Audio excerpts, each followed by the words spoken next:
નમસ્કાર મિત્રો, આજે બહુ સરસ જોવા જેવો એક વિડીયો તમારા સમક્ષ લાવી રહ્યો છું કે ભગવાન ખરેખર કેવા કેવા ચમત્કારો કરે છે. આ વિડીયો જોયા પછી આપણને ખ્યાલ આવશે. બહુ ધ્યાનથી જોજો, જોવાનું સહેજ પણ નજર ચૂકવતા નહીં તો તમને ખ્યાલ આવશે કે ના, ખરેખર ભગવાનની કેવી કૃપા મનુષ્યના ઉપર છે. અને એમાં ભગવાન ગણેશજી મહારાજ તો સર્વત્ર વ્યાપક છે. બસ એ ભાવનાનો ભૂખ્યો છે. બસ સાચા મનથી તમે એનું આરાધન કરો ને તો તમારી અરજીનો પણ સ્વીકાર કરે છે. અને મનુષ્ય ઉપર તો કેવી કૃપા ભગવાનની વરસી રહી છે. બહુ સરસ મજાનો આ ટૉપિક આ વિડીયોના માધ્યમથી અને લાઈવ છે મિત્રો. ક્યાં ઘટના ઘટી હતી, કેવી રીતની ઘટી હતી, એ આ વિડીયોના માધ્યમથી આપણે જાણી શકીશું, પ્રત્યક્ષ જોઈ શકીશું. બહુ ડીપમાં ઊંડા નહીં જઈએ, પણ લાઈવ કેમેરામાં જે રેકોર્ડ થયું છે અને કેમેરાના માધ્યમથી તારીખ 16/9/2024ના રોજ આ ઘટના ઘટી છે. અને કેવી રીતે ભગવાનની કૃપા દ્રષ્ટિ આ વ્યક્તિ પૂજારી શ્રી મહારાજ ઉપર પડી રહી છે, બહુ જોરદાર જોવા જેવું છે. એટલે તમારા સમક્ષ લાવી રહ્યો છું. તમે એને ખાસ ધ્યાનથી જુઓ અને એક ધ્યાનથી જુઓ કે જેનાથી તમને ખ્યાલ આવે કે ના, ખરેખર ભગવાન છે ને ભાવનો ભૂખ્યો છે. અને એના ભક્ત ઉપર તો હંમેશા એ દયાની દ્રષ્ટિ રાખે જ છે. બસ આપણી એના પ્રત્યે લાગણી, ભાવના, અતૂટતા હોવી જરૂરી છે.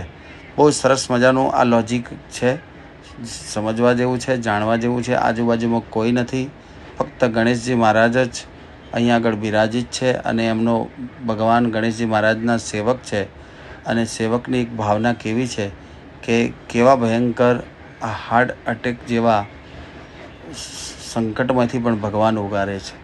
આજે ખરેખર માનીએ આપણે કે ના, ભગવાન છે ને ભાવનો ભૂખ્યો છે. બસ એના ભક્તની સાચી ભાવના હોય તો 100% એનું કલ્યાણ કરે છે.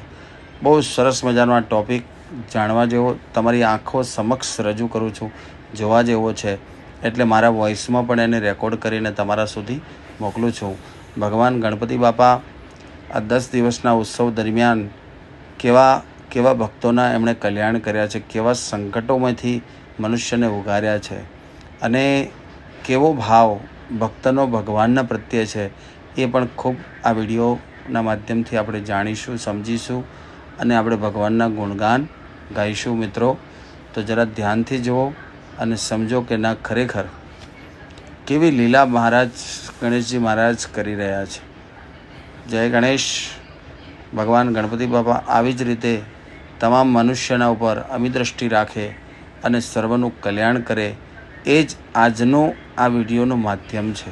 ભગવાન છે, આપણી પણ શ્રદ્ધા ભગવાનને મૃત્યુના શરણમાંથી પણ યમના કૃપામાંથી પણ છોડાવી અને આપણા પરિવારનું કલ્યાણ થાય. ઘટના દેખાઈ રહી છે મિત્રો. આ જે ઘટના જે ઘટી છે ને, એ મિત્રો વિચારો કે ના, ખરેખર ભગવાન ગણેશજી મહારાજ છે ને બાળકો આવ્યા હતા, પ્રસાદ લઈને જતા રહ્યા, મનુષ્યના રક્ષણ કરનારા જ્યારે આવી પરિસ્થિતિ થઈ, ભગવાન ગણેશજી મહારાજ સમયની અંદર મનુષ્યને પ્રાર્થના કરીએ છીએ કે ભગવાન ગણેશજી મહારાજ તમારા સર્વનું કલ્યાણ કરે અને એમની અમી દ્રષ્ટિને કૃપા દ્રષ્ટિ રહે અને આવા ભયંકર સંકટોમાંથી આપણને ઉગારી અને બચાવે અને આપણું રક્ષણ કરે, એવી કામના આપણે ભગવાન ગણેશજી મહારાજને કરીશું. પ્રેમથી બોલો જય ગણેશ.